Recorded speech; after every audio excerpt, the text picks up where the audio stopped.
Hello, I want to talk to you about my all-time favorite video game, Chrono Trigger.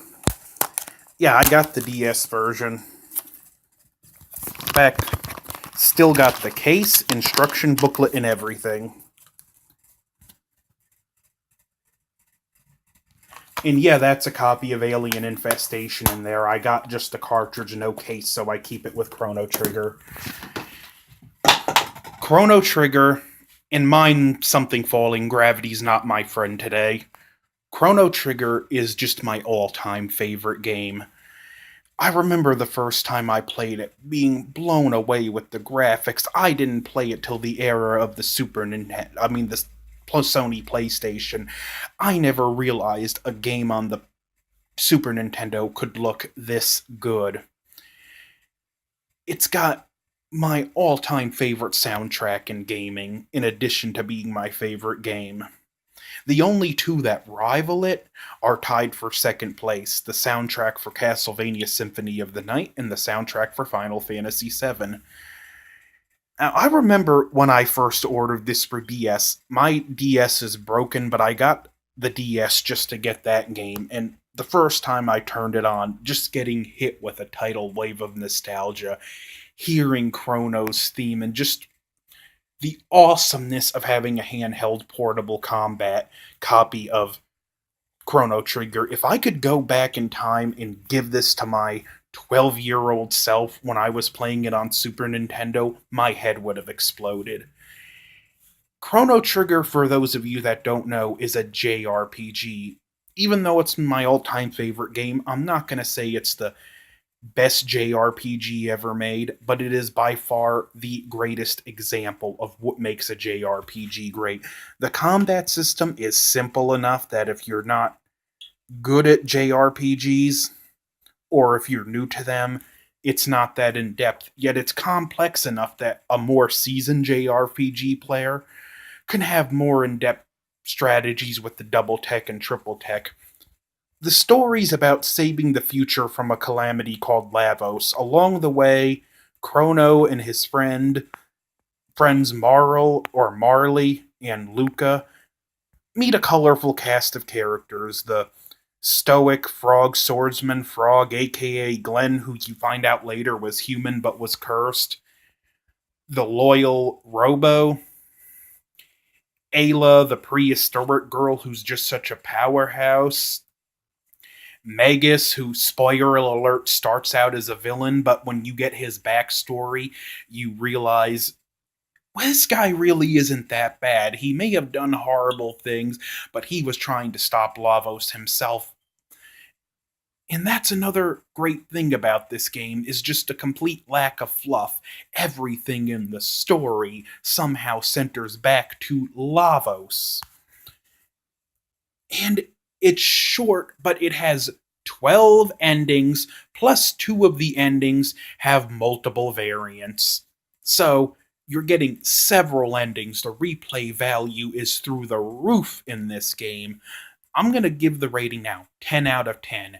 Go out of your way to get it if you have to.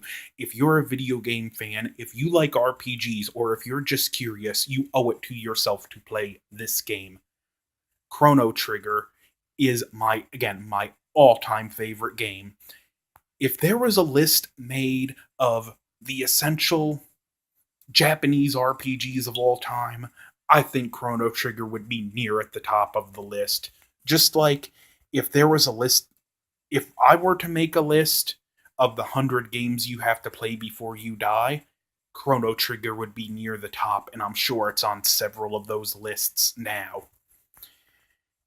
The I just don't want to say too much about the story in case you haven't played it, because this game is amazing. It's fun. The music is epic at times, sad at other times. The music does such a perfect job of conveying the intended motion. You can play through the game, not read the text, and still get so much of the story just from the music. Yeah, you'll need to know some of the basics. It's just, I can't compliment this game enough.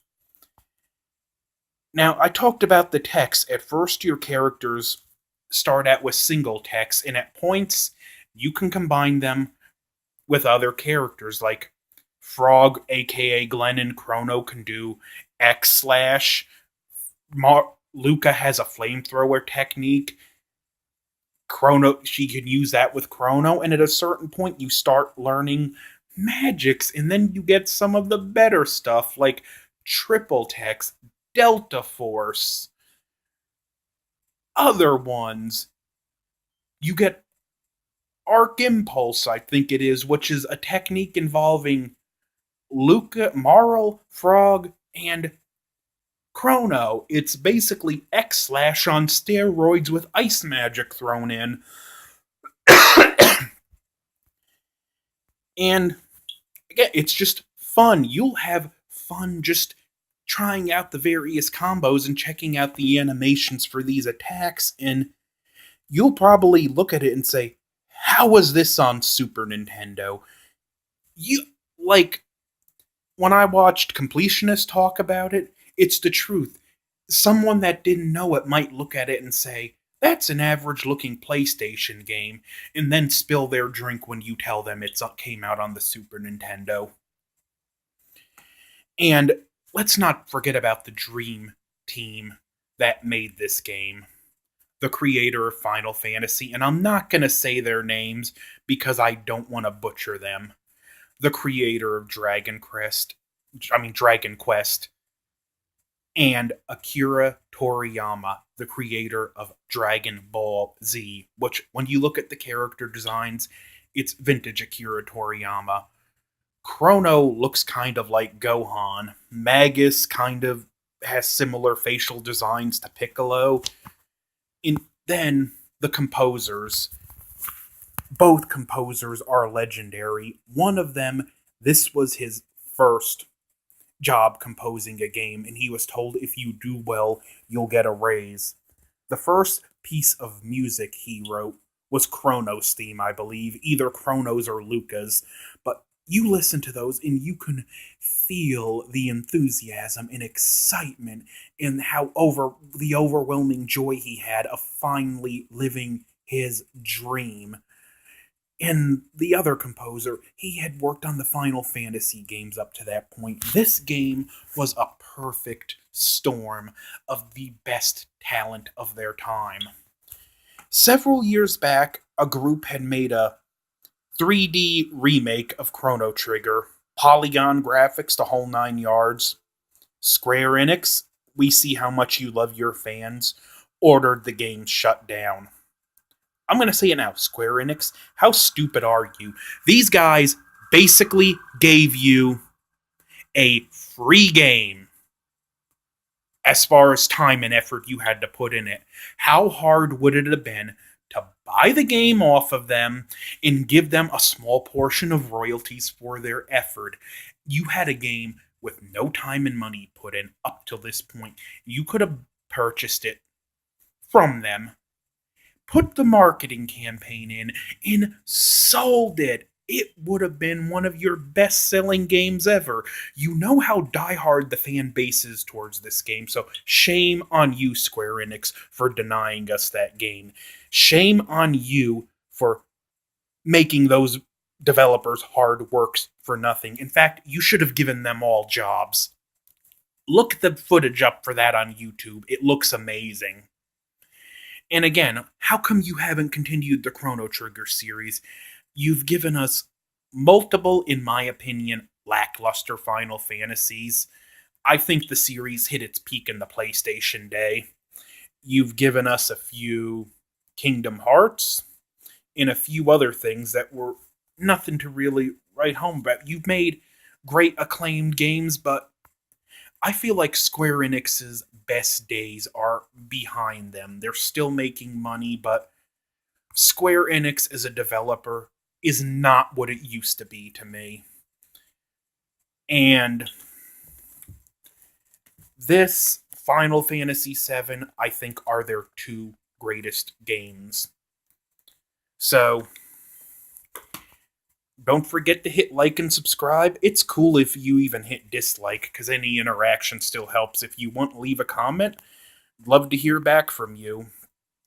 In the future, I'm planning on reviewing the original Godzilla, which that's going to be a short review because what can I say about that movie that hadn't already been said? I'm going to review Rear Window. Both are two movies that I would put on the essential 100 movies you have to see before you die list. And until next time, over and out. And don't mind I look a little messy. I just got home from the gym. Bye.